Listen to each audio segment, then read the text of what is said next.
అయితే మాజీ మంత్రి హరీష్ రావు వ్యాఖ్యలకు స్ట్రాంగ్ కౌంటర్ ఇచ్చారు మంత్రి సీతక్క. కాంగ్రెస్ లో అల్లకల్లోలం సృష్టించడానికి హరీష్ రావు కుట్రలు చేస్తున్నారని ఫైర్ అయ్యారు. బీఆర్ఎస్ 10 ఏళ్లలో దళితుణ్ణి ముఖ్యమంత్రిని ఎందుకు చేయలేదని ప్రశ్నించారు. డిప్యూటీ సీఎం పదవి నుంచి దళితుణ్ణి తొలగించిన చరిత్ర బీఆర్ఎస్దే అంటున్న మంత్రి సీతక్కతో మా ప్రతినిధి Rakesh face to face.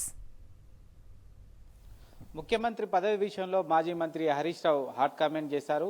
CM Revanth Reddy CM పదవిని త్యాగం చేసి దళిత నేత అయిన ప్రస్తుత డిప్యూటీ సీఎం బట్టి విక్రమార్కకు సీఎం పదవి ఇచ్చి తాను డిప్యూటీ సీఎంగా ఉంటారంటూ కూడా డిమాండ్ చేశారు. ఈ అంశం ప్రస్తుతం రాజకీయ వర్గాల్లో తీవ్ర చర్చనీయాంశంగా మారింది. దీనిపై మనతో మాట్లాడడానికి మంత్రి సీతక్క ఉన్నారు. అక్కడ చెప్పండి, ఈ ముఖ్యమంత్రి పదవి అంశం అనూహ్యంగా చర్చపైకి వచ్చింది.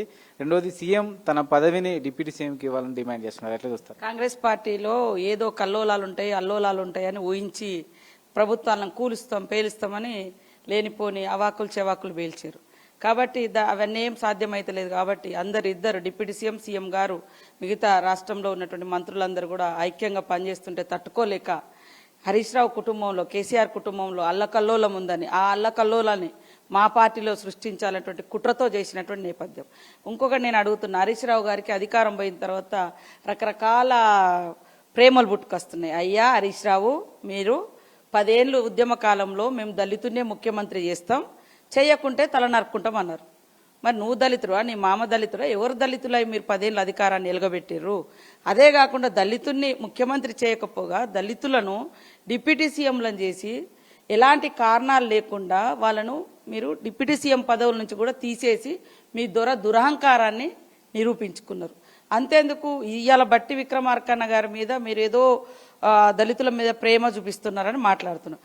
సిఎల్పి నేతగా ఉంటే ఒక దళిత బిడ్డ మిమ్మల్ని సూటి ప్రశ్నలు అడుగుతుంటే మీ దురహంకారానికి ఎక్కడ తగ్గిపోతుందో అని మా ఎమ్మెల్యేలను లాక్కొని ఆయన యొక్క ప్రతిపక్ష హోదాను తీసేసి, ఆ యొక్క పైలట్ వెహికల్ని తీసేసి ఆ హోదా కూడా అనుభవించకుండా తొలగించినటువంటి ఘనత మీదయా. మీరు సీఎంను చేయాలని ఇవాళ మాట్లాడుతున్నారంటే అధికారం పోయిన తర్వాత ఈ ఓట్ల కోసము డ్రామాలు ఆడుతున్న డ్రామా కంపెనీ అనేది అర్థమవుతుంది.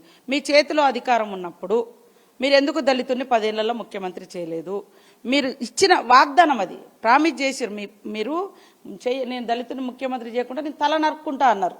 ఎందుకు చేయలేదు? ఈ మధ్యకాలంలో వాళ్ళ కుటుంబంలో 3 ముక్కల ఆట ఆడుతున్నారు, 3 ముక్కలైంది అనేది నడుస్తుంది. దాన్ని తప్పించుకోవడం కోసం మా మీద ఇది చేస్తున్నారు. మా సీఎం గారు, డిప్యూటీ సీఎం గారు ఇద్దరు అన్నదమ్ముల్లాగా, జోడెద్దుల్లాగా ఈ రాష్ట్రాన్ని పరిపాలిస్తున్నారు. దాన్ని తట్టుకోలేక చేసేటువంటి విమర్శలు ఇవి. కాంగ్రెస్ నేతల భూముల విలువలు పెంచుకోవడం కోసం అక్కడ లేని దగ్గర భూమి పెంచే ప్రయత్నం చేశారు.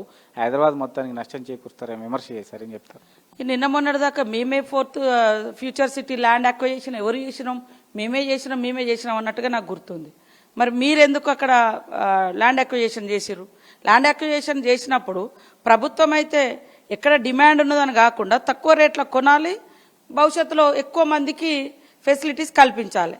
అంటే ఎక్కడ కొన్నా అది కాంగ్రెస్ నాయకులది. అంటే నువ్వు గచ్చిబౌలి సైడు లేకుంటే ఇంకొక దిక్కు నువ్వు 100 కోట్లు పెట్టి ఎకరం పేదోళ్ళు కూడా గజం భూమి కొనుక్కోలేకుండా చేసినటువంటి చరిత్రని. తన శాఖకు సంబంధించి ఏవైతే బయట వార్తలు వస్తున్నాయో ఉద్దేశపూర్వకంగా అటు అధికారులు ఇటు తనపై కూడా దుష్ప్రచారం చేస్తున్నారు. వారు ఎవరో త్వరలోనే బయట పెడతామంటూ కూడా మంత్రి సీతక్క చెప్తున్నారు. కెమెరా పర్సన్ రవితో రాక్షరెడ్డి, సాక్షి న్యూస్, హైదరాబాద్.